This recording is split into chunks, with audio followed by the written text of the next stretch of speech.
Assalamualaikum warahmatullahi wabarakatuh.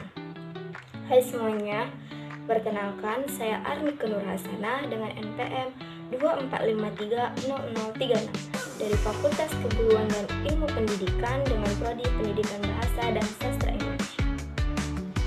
Nah, di sini saya akan membahas mengenai aspek verbal dan non-verbal dalam komunikasi retorik. Yang pertama, aspek verbal dalam komunikasi retorik. Komunikasi verbal adalah suatu bentuk komunikasi yang disampaikan komunikator kepada komunikan secara lisan maupun tulisan. Komunikasi verbal melalui lisan dapat dilakukan secara langsung dan bertatap muka. Contohnya seperti ceramah dan pidato. Komunikasi verbal melalui tulisan dilakukan secara tidak langsung oleh komunikator dan komunikan. Nah, di dalam komunikasi verbal terdapat dua unsur penting, yaitu bahasa dan kata. Yang pertama, bahasa. Pada dasarnya bahasa adalah suatu sistem lambang yang memungkinkan orang lain untuk berbagi makna. Dan yang kedua adalah kata.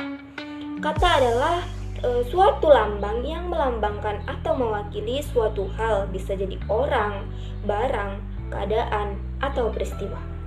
Dan kata juga memiliki suatu tujuan, yaitu sebagai satuan gramatikal terkecil yang memiliki makna dan arti, sehingga dapat disusun menjadi suatu kalimat, klausa, dan frasa.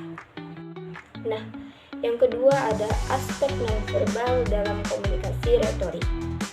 Komunikasi nonverbal adalah proses yang dijalani oleh seorang individu atau lebih pada saat menyampaikan syarat-syarat nonverbal yang memiliki potensi untuk merangsang makna dalam pikiran individu atau individu lainnya. Adapun bentuk komunikasi verbal diantaranya yaitu yang pertama bahasa isyarat, yang kedua ekspresi wajah, yang ketiga sandi, yang keempat simbol-simbol, yang kelima warna, dan yang keenam intonasi suara. Dan contohnya itu seperti sentuhan, gerakan tubuh, vokalik, dan kronenik. Oleh sebab itu, penggunaan kode nonverbal dalam berkomunikasi memiliki fungsi, yaitu satu, untuk meyakinkan apa yang diucapkan, yang kedua, untuk menunjukkan perasaan atau emosi yang tidak bisa diutarakan dengan kata-kata, yang ketiga, untuk menunjukkan jati diri agar orang lain bisa mengenalinya, dan yang keempat adalah untuk menambah atau melengkapi ucapan-ucapan yang dirasa belum cukup sempurna. Dan poin yang terakhir adalah fungsi dari komunikasi verbal dan nonverbal. Fungsi dari lambang-lambang verbal maupun nonverbal adalah untuk memproduksi makna yang konotatif.